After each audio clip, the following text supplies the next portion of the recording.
final episode of Metal Evolution, I'm exploring metal's most unusual and experimental subgenre, progressive metal. Some of my favorite modern metal bands, like Atlanta's Mastodon, have expanded the sound of metal by adding odd time signatures and atmospheric passages to their music. But I actually don't know what the term progressive metal really means. And so the question for this final episode is, what is progressive metal, and what does it tell us about the evolution of heavy metal and the future of the genre?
Progressive metal is a subgenre that encompasses a huge range of heavy bands from over the past 30 years, from Rush in the 70s to present-day prog metalers like Mastodon.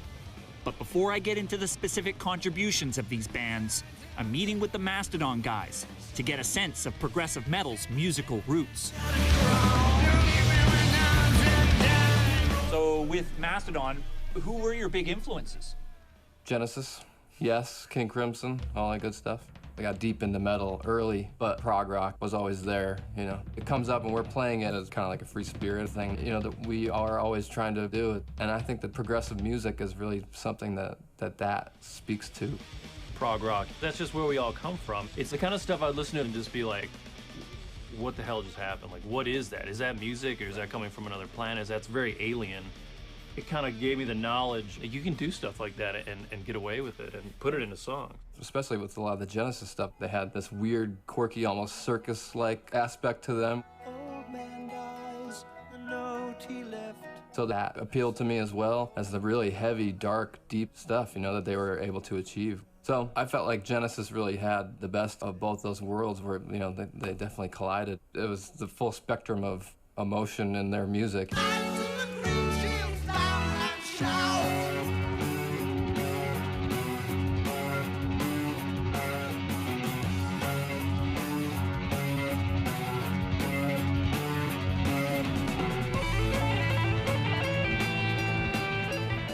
So in doing a series on the history of heavy metal, I never imagined that I'd be exploring British prog rock.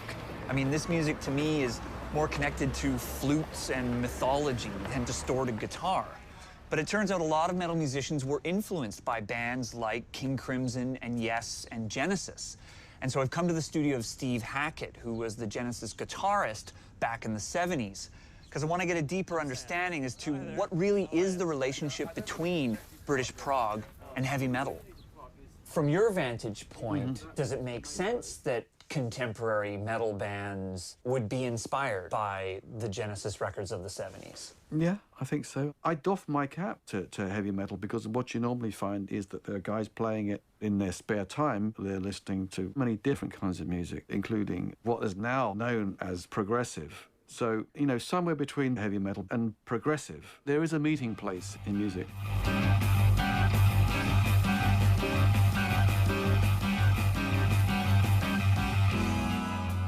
For instance, think of Technique. In '71, the first album I did with Genesis, Nursery Crime, so I was trying to play a line out of Toccata and Fugue, and I realized the only way I could do it would be all on one string, you know, if you wanted to make that stretch. And that's when I came up with tapping. And I found out you could do that, and you could play phenomenally fast on one string and then skip from one string to the other, and it would look like you weren't really moving. So it was this economy of energy, minimum movement, maximum distribution. And of course, it ended up being an essential tool in the toolkit of heavy metal guitar, and still to this day, kids are trying to perfect this technique. Yeah.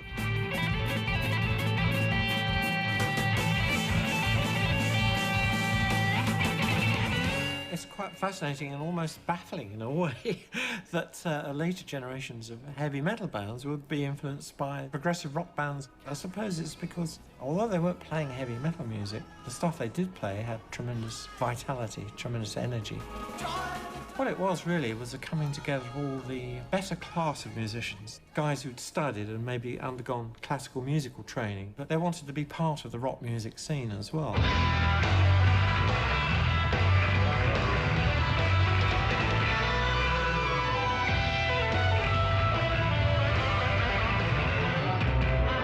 In your own musical upbringing, to what extent was classical music part of your influence and where you were coming from? Mainly English choral music was a part of my background. Hymns and anthems and things. You know, I love church organ stuff because it was so powerful. And yeah, I'm sure I tried to translate some of those ideas into Yes.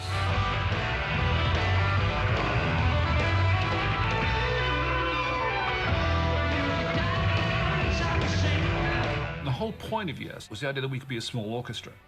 However, that was in the DNA of the day. That's what rock and pop was all about. All we wanted to do was sound a bit different.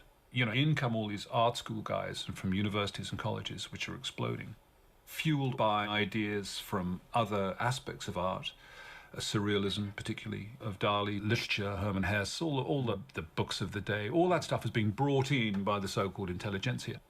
You know, we were quite intellectual as people in different ways, and so all of those talents kind of combined into what Yes became. The British prog rock bands made an enormous impact in the early 70s by expanding the instrumentation and sonic palette of rock music, and this has been influential on many contemporary metal bands. But metal is also dark and heavy, so I'm meeting with Michael Giles, the original drummer for King Crimson, to try to understand if there's a connection between the heaviness of prog rock and heavy metal. I was reading some archival reviews. Words like overwhelming and evil were coming up. I remember the word evil being used. Some of it does sound evil, I must admit, myself. But musically, we wanted to do something different, to play music we'd never heard before.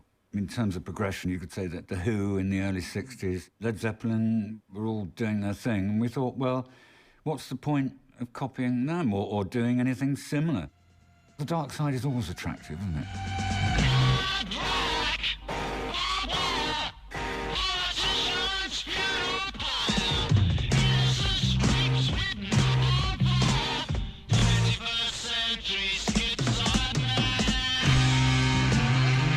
There is a very hard-hitting side to what King Crimson did. It is proto-thrash metal. It is so heavy and brutal. That, I think, is why there's such an influence on the likes of Metallica. And I mean, you speak to people like Kirk Hammett, and these guys are still in awe of these musicians. King Crimson were the first to, like, really explore things like odd time changes and weird long arrangements that didn't rely on the classic verse, chorus, bridge sort of thing. And a lot of the chords that they used were chords that you weren't really hearing too much back then. I mean, they really went out on a limb.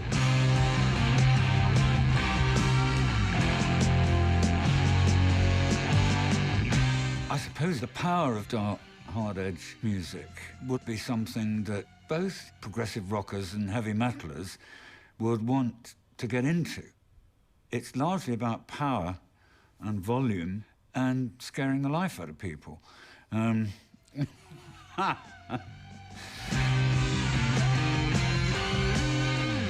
British progressive rock bands like King Crimson were clearly heavy for their time, but still, these bands were not heavy metal. So now that I have a better understanding of prog rock's overall sonic contribution, how did the sound of progressive music find its way into heavy metal?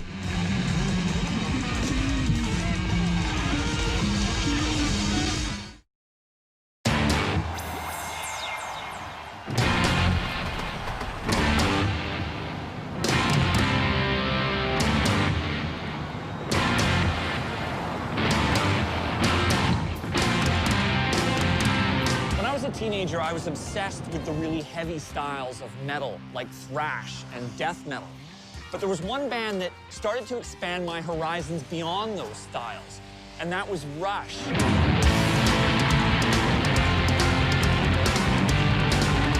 They had the heaviness of metal, but they also had all of these other sounds that I had never really heard before. And so I've come to Cleveland, which is the city that broke Rush, and I want to ask them, why were they inspired to combine heaviness with other more progressive elements?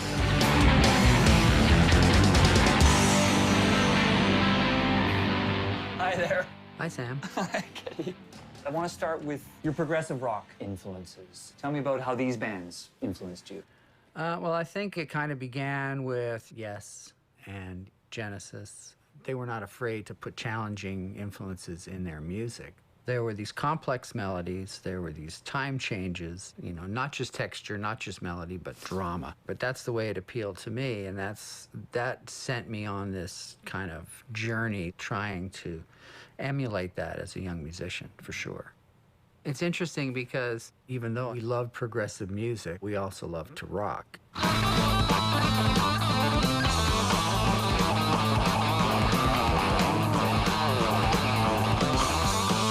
I admired those progressive bands, and I certainly listened to them and got stuff from them. But for me, it was more of those heavy hard rock bands that really appealed to me. For example, when the first Zeppelin album came out, you know, it had the weight, and the riffs were great, and the playing was loose and free, you know? That's always been the thing that's knocked me out about Jimmy Page, the way he just plays so freely. We came together at that nexus where we all liked the same music. So that was an easy thing to combine. And specifically those early years, we were trying things and learning things and experimenting as broadly as we could, such that that whole 74 to 1980 period is really our kindergarten. They're kind of like toying with the new sound of the day, which is this really ultra-heavy hard rock that doesn't have a name yet, and they're also grabbing from prog rock. So I think it's probably the first real significant bridging of those two worlds. And then bam, you've got Rush and you've got maybe prog metal.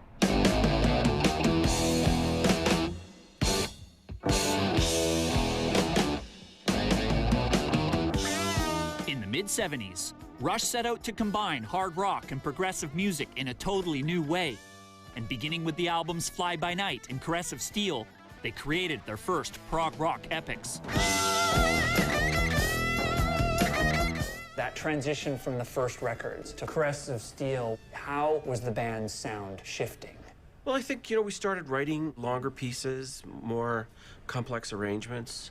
So there were greater dynamic shifts where you could do something that was a little out of the ordinary, I suppose. Caress of Steel was a dark-sounding record, and the subject matter was a lot darker. It was complex, and the storyline was quite long. For me, it was a step forward. I mean, it was a challenging piece to do. It was almost like a rock opera. Stealthily attacking by its oscillated foe. The man of Reeds run now.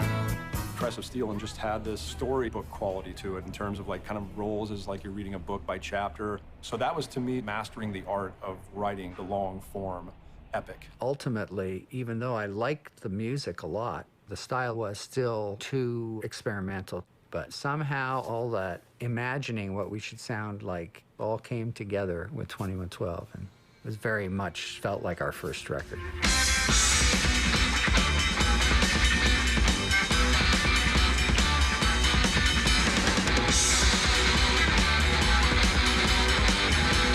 Is 2112 the record that it is because you had, to some extent, harnessed and improved what you had been trying to achieve on the previous two records? Yeah, on 2112, I think we just felt more confident about the format, doing a whole side dedicated to one concept.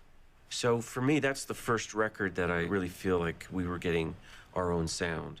It's the anger in there that people responded to, because we were so frustrated with the whole music business trying to tell us what to do and urging us to be more commercial and all that. And it was all about, no, this is what we're going to do. The music is visceral and it's demanding to be heard. I think there's a real commitment to the sound, and that reached our first audience of any size.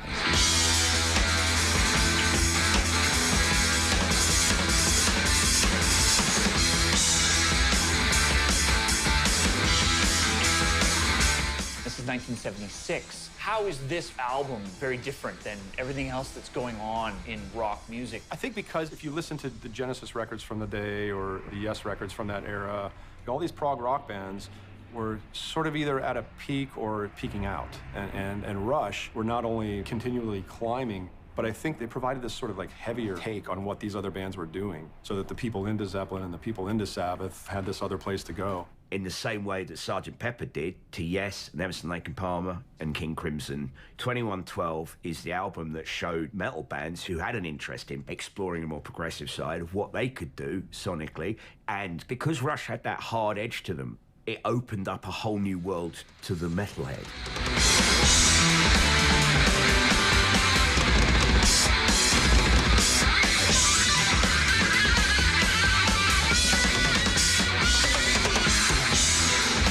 The Rush albums 2112, Farewell to Kings, and Hemispheres firmly established Rush as one of the all-time greats of progressive music. But by the late 70s, the band's sound started to change.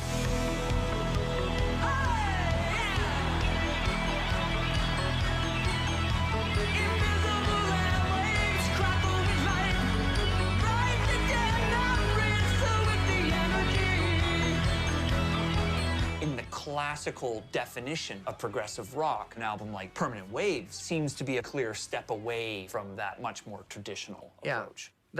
To me, that was becoming a stereotype. So I thought it's much more interesting to try to take that idea of being progressive and not do it in a way that people expect you to be progressive. And we thought, okay, let's do individual songs, and each one of them can be a mini concept unto itself. To me, that was Rush progressing and not just staying in the same mold that we had cast on 2112. We were just trying to find greater economy in our music, still have a bunch of parts in there and some hard playing, but in a shorter format. So we went from 12 minutes down to 8 minutes down to 5. Hard to get much below that for us. The thing about Rush is that they, even when they wrote shorter material, the way they did it, the way they clearly thought about putting it together, it's still progressive. So this is why they do occupy a very unique sonic position in the bigger scheme of things.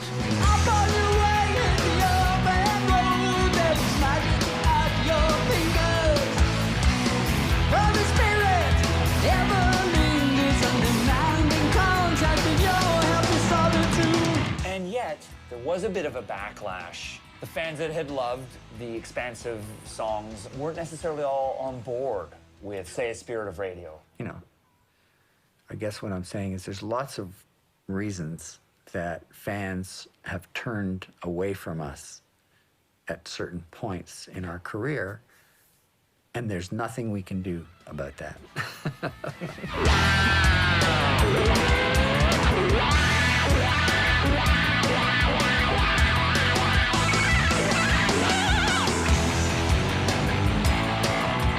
By the early 80s, Rush and the British prog rock bands had abandoned their iconic heavy sound. So if the forefathers of the genre had moved on, where would the next generation of progressive metal come from?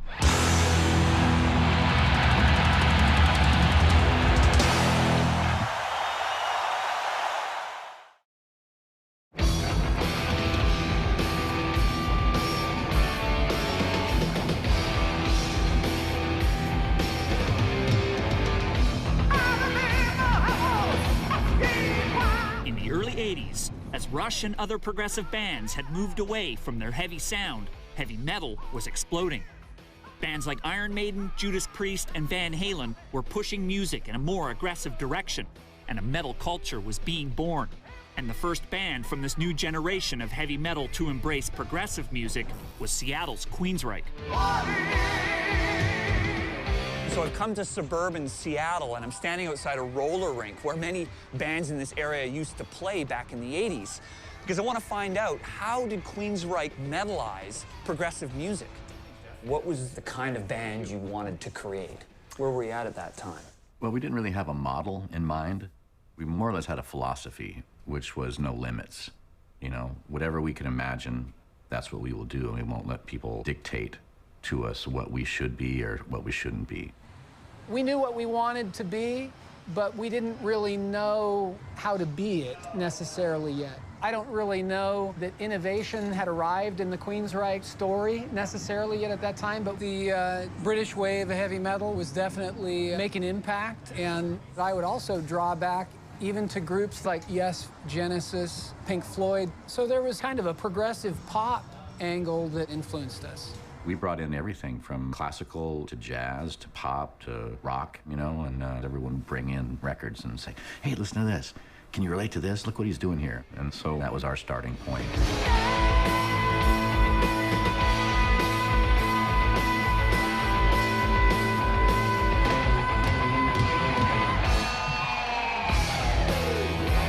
What they were was a very traditional metal band who sort of became progressive in the same way that Rush did, and they really had some visionary kind of ideas that made them stand out so much from the rest of the metal pack. They were certainly a bit of an intelligentsia leader in that sense. Let's remember, Queensryche's early stuff was very, very heavy. I mean, it was only when they went really conceptual with Operation Mindcrime that went from being like just another American metal band to like, wow, they've done something quite pivotal here.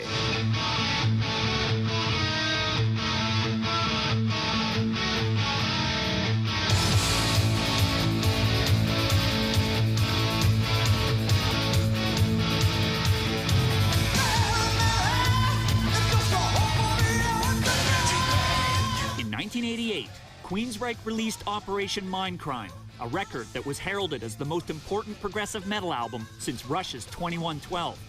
So I'm meeting with the album's producer, Peter Collins, to find out what was so significant about the sound of this record. When it came to hearing Queensryche's music for the first time, what were your impressions? I loved the musicality of it. It stood apart from just sort of basic headbanger stuff to me. Also, the fact this was going to be a concept record caught my imagination. The story of a young guy that gets caught up in a terrorist-type movement and how he is initially excited about being in it and then tries to get out and can't. I mean, the whole concept, it had a kind of magic to it. It was extremely cohesive, well put together, and a lot of kids could relate to it.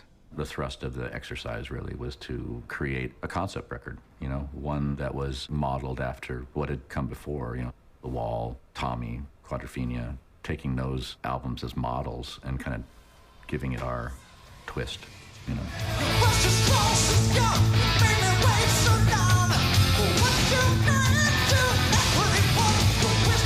What was the reaction to Operation Mindcrime in the rock community?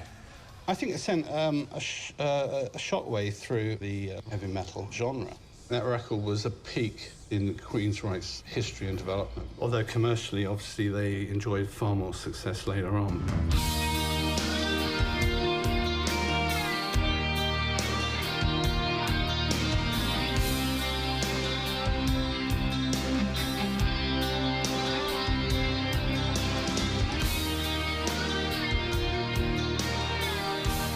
On the heels of Operation Mindcrime, Queensryche began to streamline their sound and started to appeal to a broader audience, leaving a void for a band to pick up the progressive metal mantle.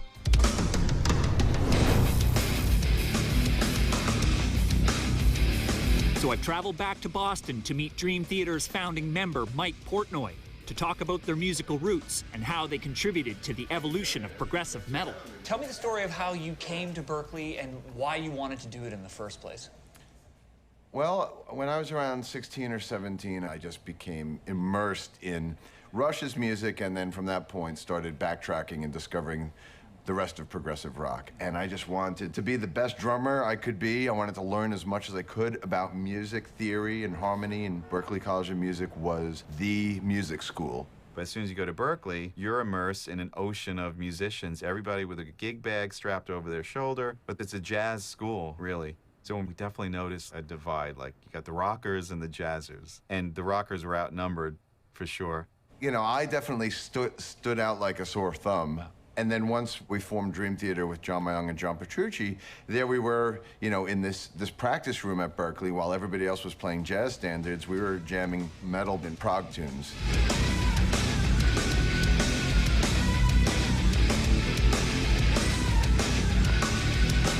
Do it feeling fine, but don't waste my time. Tell me what it is you want to say. In simple terms, if Rush were Led Zeppelin meets Yes, Dream Theater was Metallica meets Yes. Yeah, Metallica meets Yes. It's like Yes's instrumentation and types of songs, the different lengths and stories, but it's Metallica's metal, you know, sensibility, fast beats, hard drumming, heavy guitar riffs, all that good stuff.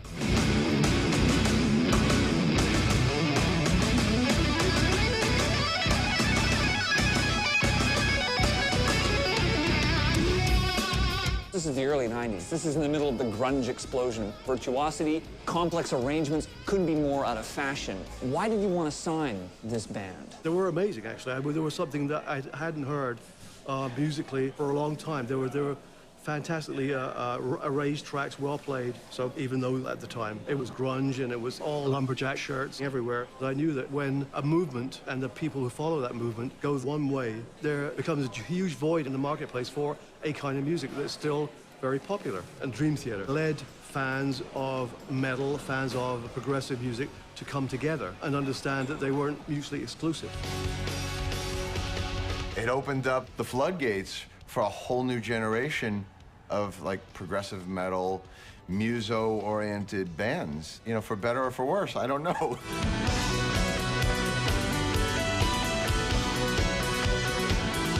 In the wake of Dream Theater's success, there was an explosion of bands in the 1990s that helped establish prog metal as a recognized musical style. But there would be one 90s band that would completely transform the development of the progressive metal subgenre.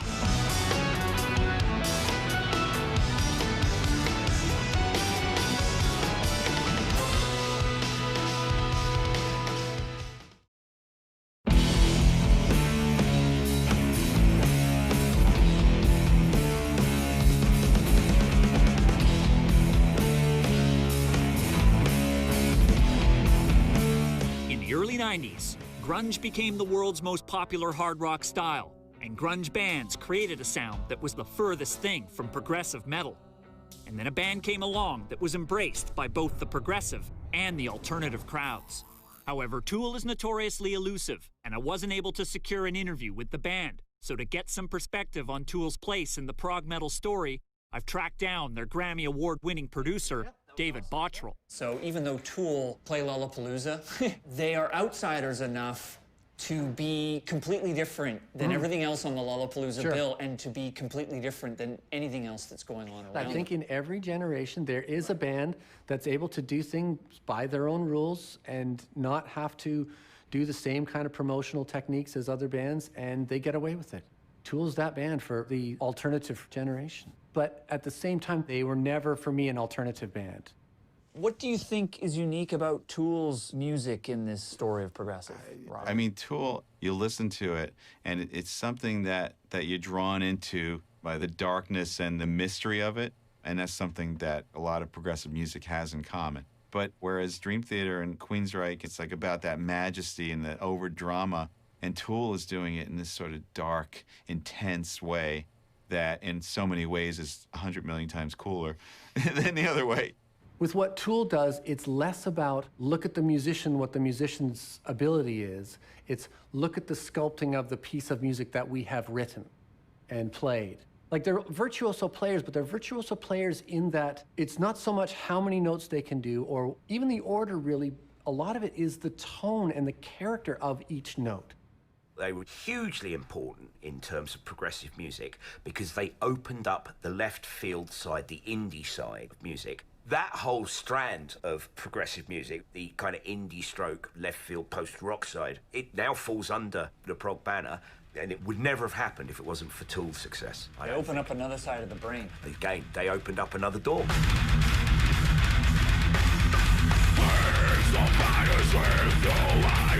While Tool was taking prog metal in a distinctly darker direction, metal bands in the 1990s started to combine brutality with a progressive sensibility. And it was Sweden's Meshuggah who turned prog metal into a rhythmic, metallic juggernaut.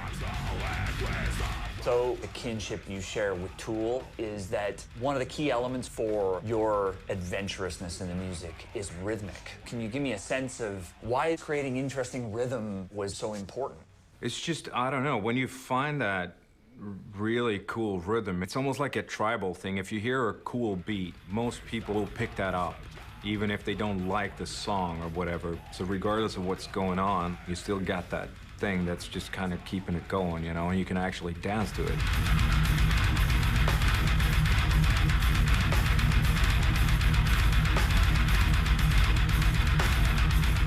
They've taken the whole idea of rhythmical adventures beyond anything that anybody's done. The stuff is going by that's just so interlocked and complex rhythmically that these guys have to be math geniuses. All the instruments basically in this band are percussive instruments, even down to the vocals, which are also very kind of charted out because it's not a melodic instrument, it's just basically full-out screaming.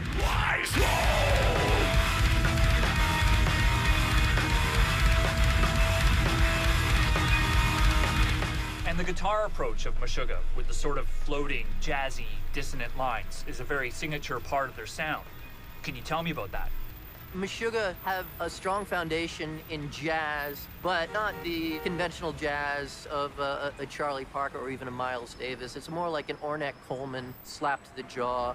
It's more of this free-form insanity. Who knows where it comes from exactly. But there is this interest in presenting music in a new way and approaching metal in a new way. And you have players who are able to do it. We definitely felt that we were on to something that intrigued us, you know, and of course the music has changed over the years, but we still see ourselves as a niche band. Like, we're never gonna sell 1 million records. We know that for a fact, because we don't want to write the kind of music that usually does that. But yeah, it only took 20 years for people to start kind of digging our music, you know.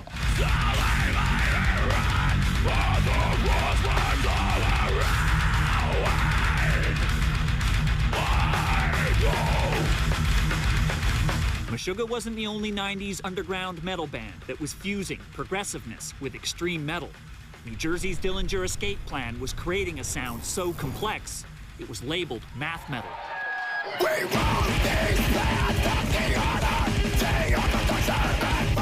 I remember the first time I saw them back in 2000, not only did they not sound like metal to me, but they barely even sounded like music. So what inspired them to create this insane sound?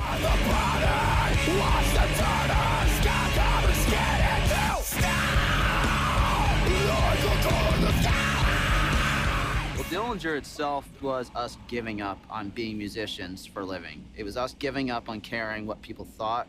We really stopped trying to appeal to a market or a certain fan base. It's really us saying, we're never going to fit in. We're never going to be musicians for a living. So it was really one of the situations where someone's just doing something they love, and it happens to work out because they love it. And it's a perfect example of that. The level of aggression that they play with kind of makes them instantly appeal to metal fans. They kind of take what Meshuggah is doing, but they went farther as a progressive band. They create an art out of utter aggressive insanity.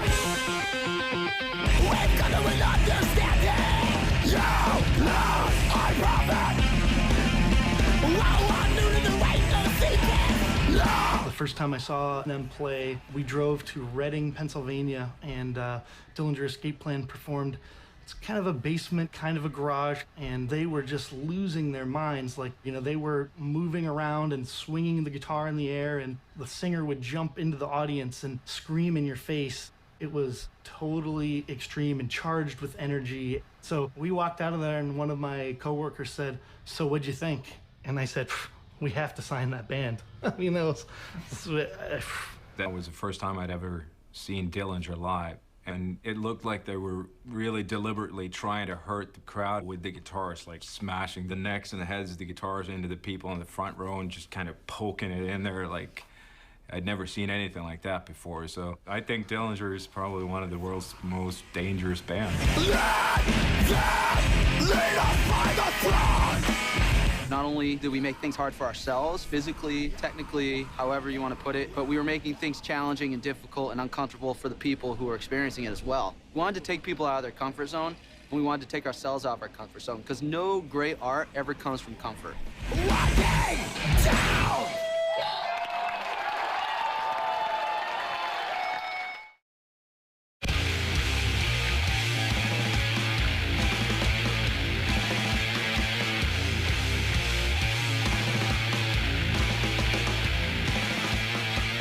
the early 2000s, progressive metal had become so extreme and complex that its link to pioneers like Genesis and Rush seemed to be lost. But this all changed with the arrival of Atlanta's Mastodon, who reconnected metal with the sounds of early prog rock.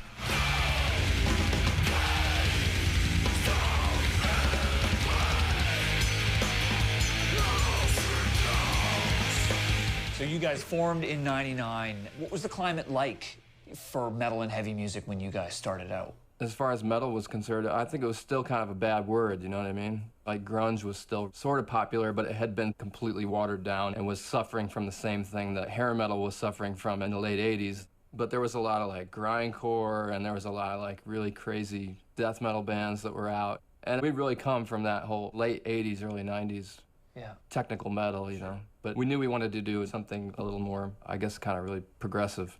What I really wanted to achieve with Mastodon, I guess, was just to play music that was challenging in the right way, and I was completely in control of. I wanted all of us to be a collective and make sure every note and every riff fit and sounded good together, and, you know, kind of throwing a curveball in there here and there just to put an ode to, like, the prog rock in there.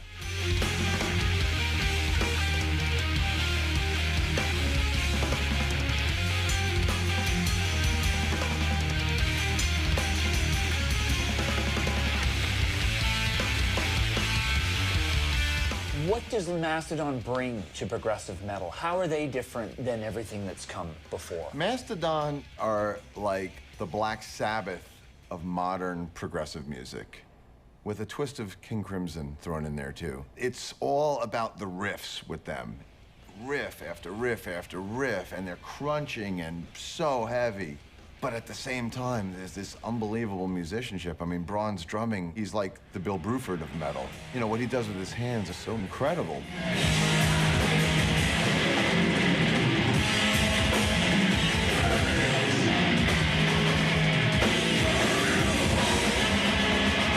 You can draw a parallel with the Dream Theater thing, because Dream Theater brought in the Metallica side, you know, the thrash metal thing. Mastodon were always perceived as a sort of, like, you know, sludge metal. So they're bringing that into the mix. And again, the rule book. We don't care if people think that Yes and King Crimson are not hip. We love them, and we're going to throw that into our music, and you're going to hear it and be damned with the consequences.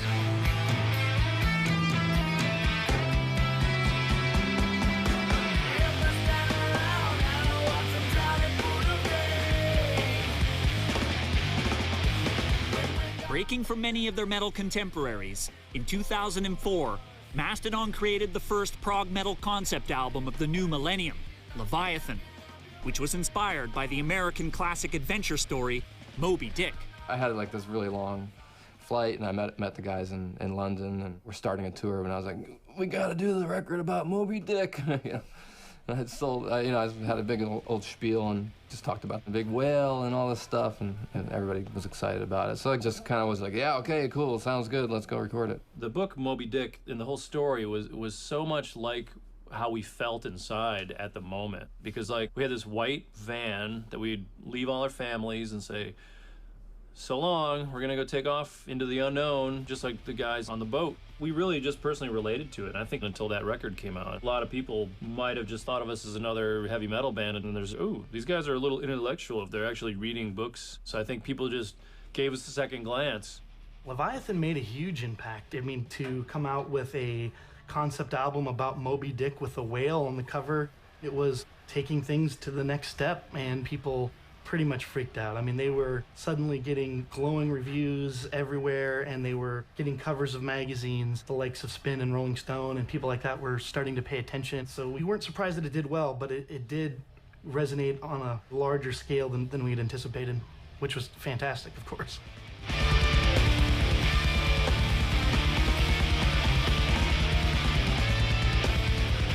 Mastodon has grown to become one of the most successful metal bands of the 2000s.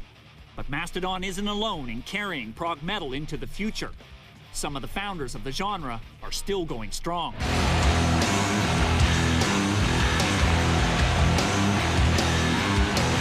Over 40 years into their career, Rush have set aside the keyboards and returned to their prog metal roots. So why does progressive metal remain one of heavy metal's most vital subgenres?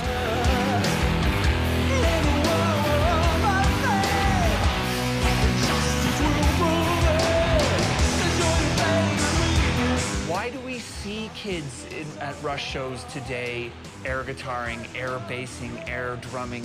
What do you make of that? You know, I very much try to stay in touch with that kid as much as I can, and certainly drives my drumming. You know, I play stuff that I find exciting, so that there couldn't be any more genuine style than that. We make songs that we like, we try to make them better, and then we play them for people, and that is the progressive urge. The key characteristic of progressive music is the musicianship.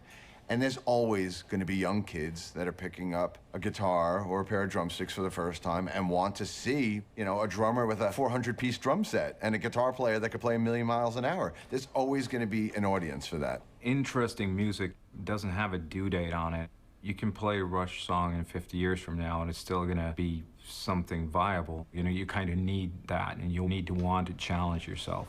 I think there's always a portion of the fan base that are more intrigued by conceptual music because it's a little more complicated and harder, whatever preposterous term you want to give it. And the other thing is there's a lot of empty calories on the radio. So there's going to be a need for people always to listen to something interesting. And I think young fans, when they can't find that on the radio, they're going to find it in Genesis, they're going to find it in Tool, they're going to find it in Rush.